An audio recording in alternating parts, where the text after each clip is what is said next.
नमस्कार, आप देख रहे हैं टीवी7 भारत और मैं हूं आपके साथ प्रीति सिंह यादव। बुलेटिन की शुरुआत करेंगे बड़ी खबर के साथ। आपको बता दें कि ग्रेटर नोएडा के शाहबेरी इलाके से एक बार फिर अवैध निर्माण को लेकर सवाल उठ रहे हैं। आरोप है कि स्टेट्स को के स्पष्ट आदेशों के बाद भी इलाके में धड़ल्ले से पक्के भवन का निर्माण जारी है और सोशल मीडिया पर एक वीडियो भी इससे संबंधित सामने आया है, जिसमें एक निर्माणाधीन भवन को लेकर उस पर लेंटर लगाया जा रहा है और दावा किया जा रहा है कि जिस स्थान पर निर्माण हो रहा है वहां यथास्थिति बनाए रखने के निर्देश पहले से लागू थे। इसके बावजूद भी निर्माण कार्य लगातार वहां पर जारी है। ग्रेटर नोएडा प्राधिकरण की कार्रवाई और निगरानी व्यवस्था पर भी सवाल खड़े हो रहे हैं और स्थानीय लोगों का आरोप है कि इस पूरे मामले में पुलिस चौकी और प्राधिकरण के कुछ अधिकारियों की मिलीभगत के कारण निर्माण कार्य नहीं रुक रहा। उनका कहना है कि कई बार शिकायत किए जाने के बावजूद भी कोई भी प्रभावी कार्रवाई नहीं हुई, जिसके बाद निर्माण कार्य जो है लगातार जारी है। तस्वीरें आपके स्क्रीन पर है, आप देख सकते हैं कि वीडियो में साफ नजर आ रहा है कि निर्माण रोकने के कार्य करने के बाद भी निर्माण कार्य लगातार जारी है। हालांकि इन आरोपों की स्वतंत्र रूप से पुष्टि नहीं हो सकी है, न ही इस मामले में अभी तक ग्रेटर नोएडा प्राधिकरण या फिर पुलिस की ओर से कोई भी आधिकारिक बयान सामने आया है। अगर स्थानीय लोगों की बात माने तो अगर आरोप सही साबित होते हैं तो ये सिर्फ अवैध निर्माण का मामला नहीं बल्कि नियमों के पालन, प्रशासनिक जवाबदेही और निगरानी व्यवस्था पर गंभीर सवाल खड़े करता है। अब सभी की नजर इस बात पर टिकी हुई है कि ग्रेटर नोएडा प्राधिकरण और पुलिस इस मामले में क्या कार्रवाई करती है और क्या यथास्थिति के आदेशों का उल्लंघन करने वालों के खिलाफ कोई ठोस कदम उठाया जाएगा। इस पर सभी की नजरें टिकी हुई हैं। आप तस्वीरों में साफ देख सकते हैं कि कैसे निर्माण कार्यों पर रोक लगाया गया है, उसके बावजूद भी धड़ल्ले से ग्रेटर नोएडा में जो है निर्माण कार्य चल रहा है।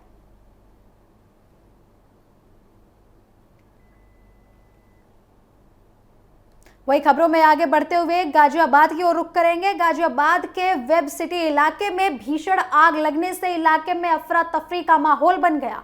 आग इतनी तेज थी कि इसकी लपटें दूर दूर तक दिखाई दी और आसमान से जो है लोगों को धुएं के गुब्बार दिखाई दिए, जिसके बाद लोगों में दहशत फैल गई। आग की चपेट में आने के बाद मौके पर रखे गैस सिलेंडरों में लगातार धमाके होने लगे। सिलेंडरों के एक के बाद एक फटने की आवाज से पूरे इलाके में हड़कंप मच गया। एहतियातन के तौर पर आसपास के लोगों को सुरक्षित स्थानों पर जाने की सलाह दी गई। घटना की सूचना मिलते ही दमकल विभाग की कई गाड़ियां मौके पर पहुंची। दमकल कर्मी लगातार आग पर काबू पाने की कोशिश में जुटे हुए थे। आग की भयावह तस्वीरों को देखते हुए सबके रोंगटे खड़े हो गए और राहत बचाव अभियान भी तेजी से वहां पर शुरू किया गया ताकि आग को आसपास फैलने से बचाया जा सके। इमारतों को इससे नुकसान न हो, इस पे भी सभी की नजरें टिकी हुई थी और पूरी राहत बचाव कार्य प्रक्रिया जो है लगातार जारी रही। फिलहाल आग लगने की वजह स्पष्ट नहीं हो सकी है। शुरुआती तौर पर शॉर्ट सर्किट यानी कि अन्य तकनीकी कारणों की आशंका जताई जा रही है, लेकिन वास्तविक कारणों का पता अभी तक नहीं लग सका है, जो जांच पूरी होने के बाद ही पता चलेगा। अब तक किसी भी लोगों की या फिर किसी भी चीज की हताहत होने की खबर सामने नहीं आई है और कोई भी आधिकारिक पुष्टि इस घटना को लेकर सामने नहीं आई है कि इससे किसी को भी नुकसान हुआ है या फिर किसी की जान गई है। प्रशासन हालात पर नजर बनाए हुए है और अगर आग पर पूरी तरीके से काबू पा लिया गया है, आपको बता दें कि आग पर पूरी तरीके से काबू पा लिया गया समय रहते हुए भी और किसी के भी जान माल की नुकसान की आधिकारिक पुष्टि अभी तक नहीं की गई है।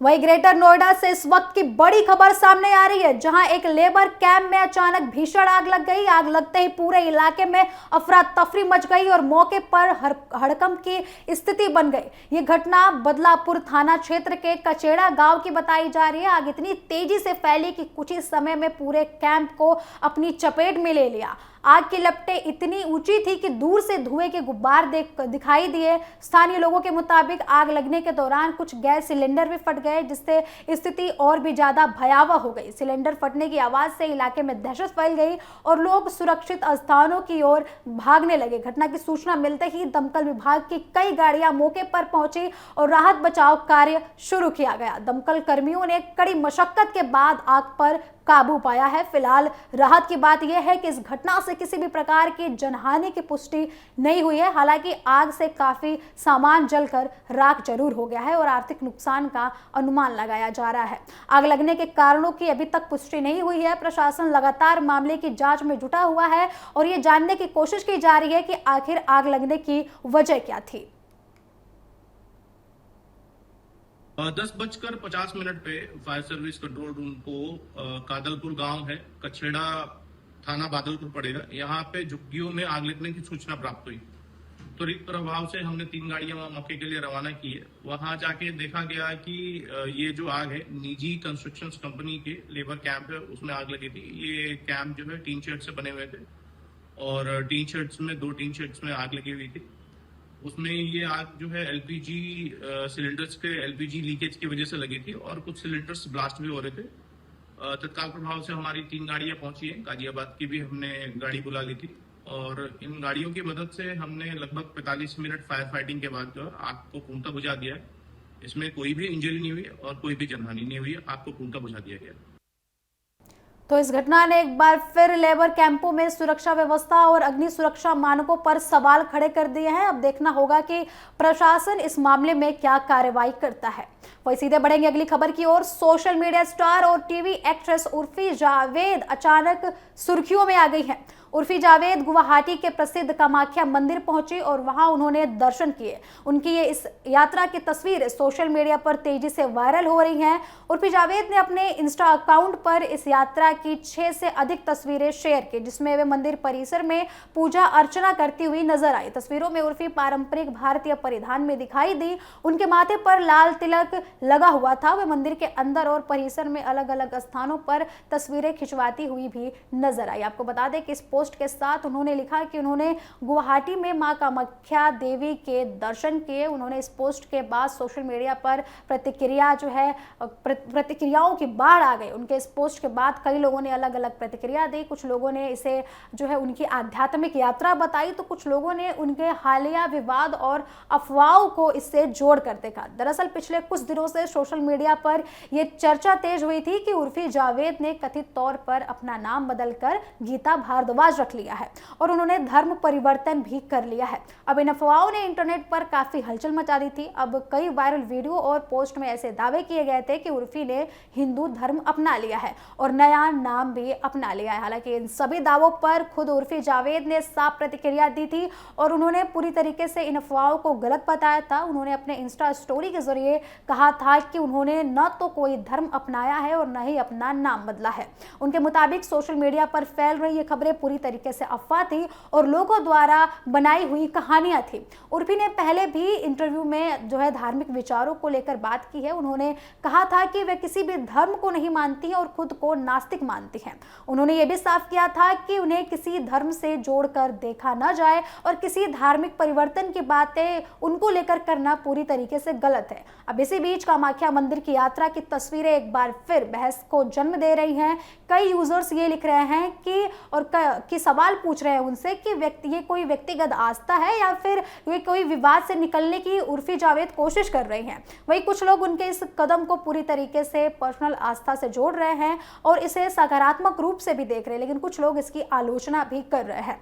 सोशल मीडिया पर उर्फी के पोस्ट को लेकर तरह तरह की प्रतिक्रिया सामने आ रही हैं। कुछ यूजर्स ने यह भी लिखा है कि व्यक्ति को अपनी आस्था और विश्वास के अनुसार जीने का अधिकार है। वहीं कुछ लोगों ने उनके पहनावे और पुराने बयानों को लेकर टिप्पणी की है, उनका घिराव किया है।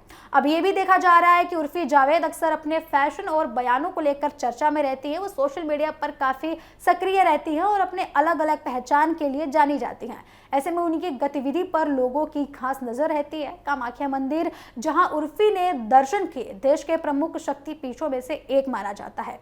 यह मंदिर असम के गुवाहाटी में स्थित है और इसे शक्ति उपासना का प्रमुख केंद्र माना जाता है। यहाँ हर साल लाखों श्रद्धालु दर्शन के लिए पहुंचते हैं। उर्फी की इस यात्रा को लेकर भी चर्चाएं तेज हो रही हैं कि क्या ये केवल आध्यात्मिक यात्रा थी या फिर सोशल मीडिया पर चल रही अफवाहों के बीच एक जवाब था।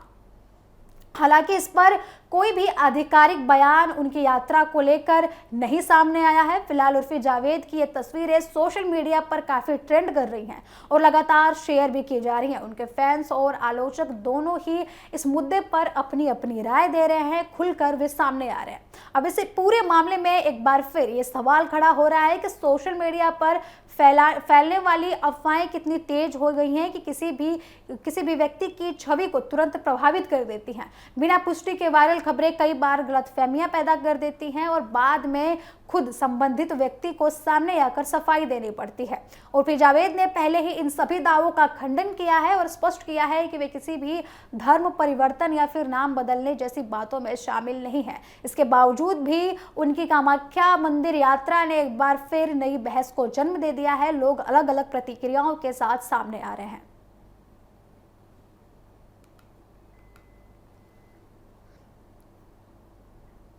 वही अगली खबर डिजिटल दुनिया से जुड़ी हुई है। खबर डिजिटल दुनिया के उन मैसेजिंग अकाउंट्स, उन मैसेजिंग प्लेटफॉर्म से जुड़ी हुई है जो काफ़ी चर्चा में रहते हैं। आपको बता दें कि सोशल मीडिया प्लेटफॉर्म जो है उनको लेकर सरकार ने ऑनलाइन मैसेजिंग ऐप्स से मौजूद जो है यूज़र नेम फीचर को लेकर सख्त रुख अपनाया है। आपको बता दें कि इस पर तेज़ निगरानी की बात भी कही जा रही है। अब तक इस मामले में सिर्फ एक नहीं बल्कि कई बड़े प्लेटफॉर्म के जो है उन पर जाँच की जा रही है। सरकारी कार्रवाई के तहत मेटा के स्वामित्व वाले व्हाट्सएप को नोटिस भेजा गया था। अब सूचना प्रौद्योगिकी मंत्रालय ने इसी मुद्दे पर टेलीग्राम और सिग्नल को भी नोटिस जारी कर दिया है। सरकार ने इन सभी प्लेटफॉर्म से पूछा है कि उनके ऐप्स में मौजूद यूजर नेम फीचर को लेकर क्या सुरक्षा उपाय अपनाए जा रहे हैं और कैसे ये सुनिश्चित किया जा रहा है कि इनका दुरुपयोग नहीं हो रहा है। अब सबसे बड़ी चिंता ये बनी हुई है कि इस फीचर का इस्तेमाल किसी और की पहचान बनाकर धोखाधड़ी या फिर फर्जीवाड़ा या फिर ऑनलाइन ठगी के लिए तो इस्तेमाल नहीं किया जा रहा। सरकार ने टेलीग्राम को भेजे गए नोटिस में यह सवाल किया है कि आखिर यूजर नेम फीचर को बनाए रखने की अनुमति क्यों दी जानी चाहिए, यानी कि सरकार इस फीचर की जरूरत और जोखिम दोनों को जानना चाह रही है। अभी पूरा विवाद तब और ज्यादा बढ़ गया जब व्हाट्सएप ने भी अपने प्रस्तावित यूजर नेम फीचर को सामने लेकर आया था। व्हाट्सएप का कहना था कि यह फीचर उपयोगकर्ताओं की गोपनीयता को बेहतर बनाने के लिए तैयार किया गया है और इससे पहले ही सुरक्षा से जुड़े कई उपाय इसमें शामिल किए गए हैं ताकि किसी भी प्रकार की धोखाधड़ी या फिर किसी भी पहचान की नकल ना किया जा सके। अब व्हाट्सएप ने यह भी दावा किया था कि वे लगातार अपने प्लेटफॉर्म को सुरक्षित बनाने के लिए काम कर रहा है और नए फीचर को इसी दिशा में विकसित किया जा रहा है। अब भारत में व्हाट्सएप के करीब 50 करोड़ से ज्यादा यूजर्स हैं, जिससे ये देश के सबसे बड़े मैसेजिंग प्लेटफॉर्म में से एक बन जाता है। इसी वजह से सरकार की नज़र इस फीचर पर सबसे ज़्यादा गंभीरता से है, क्योंकि किसी भी बदलाव का असर सीधे करोड़ों यूजर्स पर पड़ सकता है। सरकार की चिंता मुख्य रूप से दो बड़े मुद्दों पर केंद्रित है। पहला, ऑनलाइन धोखाधड़ी और फर्जी पहचान का बढ़ता खतरा, और दूसरा, डिजिटल प्लेटफॉर्म्स पर पारदर्शिता और जवाबदेही सुनिश्चित करना। सरकार का मानना है कि अगर यूजर नेम सिस्टम सही तरीके से नियंत्रित नहीं किया गया तो इससे फर्जी अकाउंट्स बनाकर लोगों को ठगा जा सकता है। अब डिजिटल विशेषज्ञों का भी इस पर कहना है कि यूजर्स नेम फीचर जहां एक तरफ गोपनीयता को बढ़ाता है, वहीं दूसरी तरफ गलत इस्तेमालों की संभावनाओं को भी तेजी से पैदा करता है, खासकर तब जब कोई व्यक्ति किसी की पहचान का उपयोग कर फर्जी प्रोफाइल बना लेता है। अब इसी वजह से सरकार अब इन सभी प्लेटफॉर्म से विस्तृत जवाब मांग रही है कि उन्होंने अपने सिस्टम में किस तरीके के सुरक्षा प्रोटोकॉल लगाए हैं। साथ ही यह भी पूछा जा रहा है कि क्या इन फीचर्स को जारी रखने से पहले अतिरिक्त नियमों की जरूरत है। ये पहली बार नहीं है जब सरकार ने डिजिटल प्लेटफॉर्म्स पर सख्ती दिखाई है। पिछले कुछ वर्षों में डेटा सुरक्षा, यूजर प्राइवेसी और ऑनलाइन फ्रॉड को लेकर भी लगातार निगरानी बढ़ाई गई है। सरकार का उद्देश्य ये सुनिश्चित करना है कि तकनीकी विकास के साथ साथ उपयोगकर्ताओं की सुरक्षा भी बनी रहे, उनकी प्राइवेसी भी बनी रहे। वहीं दूसरी तरफ टेक कंपनियों का कहना है कि ऐसे फीचर उपयोगकर्ताओं को अधिक स्वतंत्रता और गोपनीयता देते हैं। उनका तर्क है कि अगर सही तकनीकी सुरक्षा उपाय अपनाए जाएं तो दुरुपयोग को काफी हद तक रोका जा सकता है। लेकिन सबसे बड़ा सवाल यह है कि क्या सरकार इन प्लेटफॉर्म्स पर यूजर नेम फीचर को लेकर नए नियम लागू करेगी या कंपनी के सुरक्षा दावों को स्वीकार करते हुए मौजूदा सिस्टम में सुधार के निर्देश दिए जाएंगे।